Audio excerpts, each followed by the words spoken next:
The morning sun filtered through Zoe's curtains as she rubbed her sleepy eyes. She had barely slept last night, tossing and turning, replaying the strange encounter with Luna in her mind. The more she thought about it, the more questions piled up. What did Luna mean by, "They're watching us"? Who were they? And what did Luna know that she wasn't saying? Downstairs, Milo was already at the kitchen table, munching on cereal. He looked up and gave Zoe a nervous smile. "Morning," he said, his voice unsure. "You okay?" Zoe poured herself some orange juice and sat down. "I don't know. I'm still thinking about what Luna said.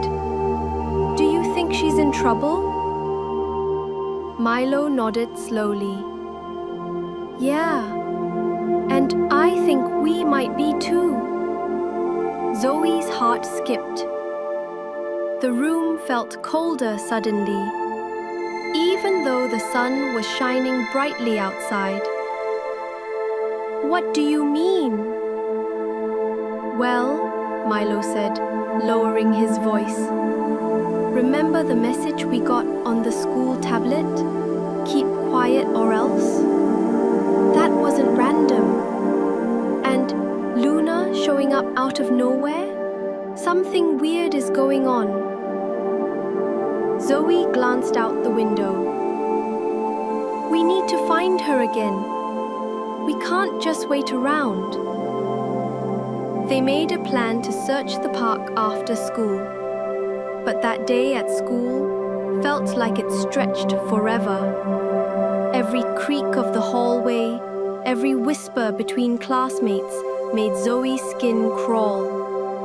She noticed Mr. Harrow, their science teacher, watching her for a bit too long. And Miss Griggs, the librarian, had an odd look in her eyes when Zoe passed her. During lunch, Milo slid a note across the table. It read, "I think someone followed me this morning. Tall man, grey coat. Didn't look like a parent." Zoe's hand trembled slightly as she folded the note back. Her instincts screamed that they were being watched, just like Luna said. After the final bell, they raced to the park. They checked Luna's hiding spot behind the tall bushes near the fountain, but she wasn't there. "She said she'd meet us again," Zoe said, scanning the area. "She also said not to trust anyone," Milo reminded her. Just then, a small rock hit Zoe's shoe. She looked down and saw it had something taped to it, a tiny note. Zoe quickly peeled it off and read, "Don't go home. They're already there." Zoe's breath caught in her throat. She passed the note to Milo, who read it and blinked hard. "How do they know where we live?" he whispered. "We don't go home," Zoe said firmly. "We need a new plan." Milo looked around. The park seemed empty, but everything felt off, like they were being watched from the shadows. "Let's go to the library," he suggested. "Wi-Fi, quiet, and cameras. If anyone's following us, we might catch them on tape." They made their way to the library, walking separately, trying to look normal. Zoe arrived first. Miss Griggs raised her eyebrows when she walked in. "Back again, dear?" the librarian asked in her usual sing-song voice. Zoe forced a smile. "Just working on a group project with Milo. He's coming soon." She moved quickly to the farthest corner and powered on one of the old computers. Minutes later, Milo slipped into the seat beside her. "I brought something," he whispered, sliding his backpack under the desk. He pulled out a small, clunky device. Dad's old phone. It still works and doesn't connect to the internet. No tracking. Zoe grinned. Smart. They used the device to open the photos they had secretly taken of Luna's notebook the night before. Scribbles filled the pages. Strange symbols, arrows, maps of the school grounds, and something that looked like a code. E5T9R2. What does that mean? Milo asked. Zoe pointed to a rough sketch of the science lab's layout. It looks like coordinates or locker labels. They copied the code into their notebook and agreed to check it tomorrow after class. As they left the library, Zoe noticed something chilling. A black car parked just outside. Its windows were tinted so dark she couldn't see inside. She nudged Milo and whispered, "That car's been outside the park too." Milo's eyes widened. "We need to move." They zigzagged through back alleys, finally stopping behind an old bookstore. Out of breath, Milo asked, "Where do we go now?" Zoe looked around. "We need help. Someone we can trust. Someone who knows what's going on." "Luna?" Milo asked.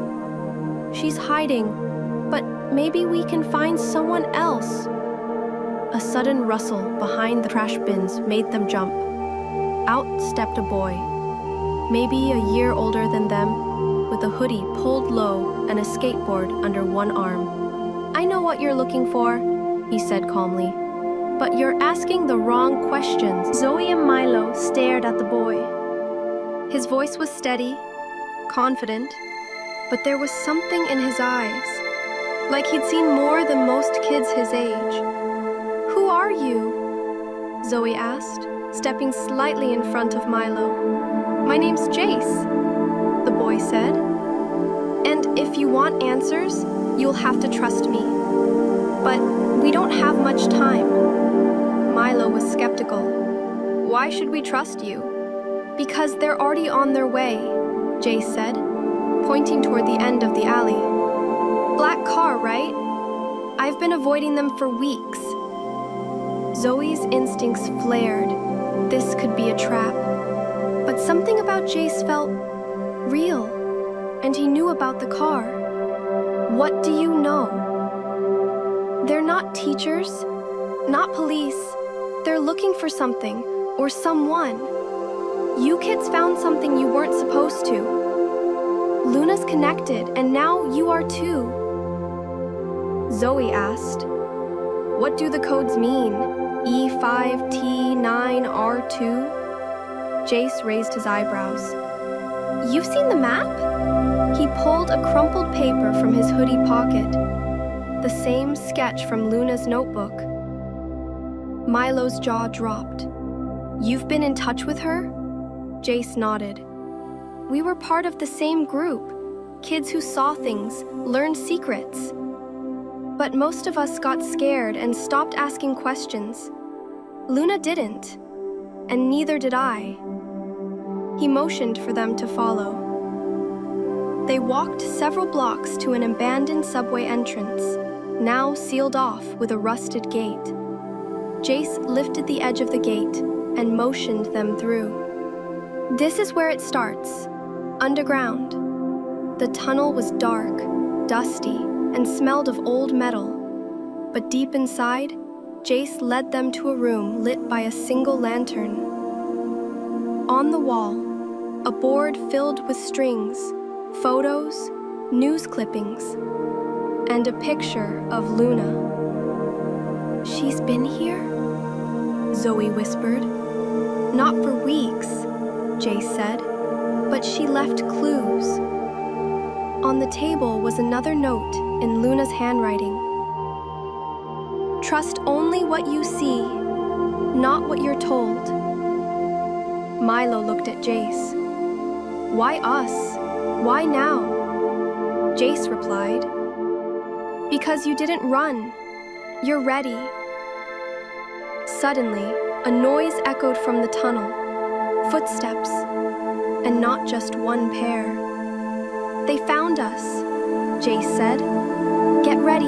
The footsteps grew louder, each one bouncing off the tunnel walls like a warning. Jace grabbed a rusty pipe from the corner of the room and motioned for Zoe and Milo to stay behind him. "We don't fight unless we have to," he said, whispering. "There's another way out." Zoe looked around frantically. "Where?" "There's a maintenance shaft behind that panel." He pointed to a dented metal sheet on the wall. Milo rushed to it and began pulling it loose. The tunnel lights outside the room flickered. Someone was near. With a final tug, Milo yanked the panel free, revealing a tight crawl space just big enough for them to squeeze through. Jace helped Zoe in first, then Milo. He followed, sliding the panel back behind him just as voices echoed from the main tunnel. They were here. This lantern's still warm. The three kids crawled through the shaft, dirt and dust clinging to their clothes. The space was narrow and dark, but eventually they emerged in a storage room behind an old hardware store. Jace kicked open the back door and they stumbled out into daylight, blinking. "Where now?" Milo asked, panting. Jace didn't hesitate. "We find Luna. She knows more than anyone. And we find out what's in E5T9R2. They moved quickly through the alleyways until they reached a small park near the edge of town. Jace led them to a treehouse half hidden behind dense trees. "She used this place when things got too dangerous," Jace said, helping them climb up. Inside, it was like a secret hideout. Blankets, notebooks, flashlights, and a radio that still worked. On the wall was another code, V12 Delta, ask the mirror. Zoe touched the words with her fingers. "What does it mean?" "I don't know," Jace said, "but I think we're going deeper than anyone ever has." Suddenly the radio crackled. "Zoe, Milo, if you're hearing this, don't trust." The voice cut out. Zoe and Milo stared at each other. "That was Luna," Milo whispered. The silence that followed was heavy. They were in this now, no turning back. Outside, the wind blew through the trees, and somewhere not too far away, someone was still watching.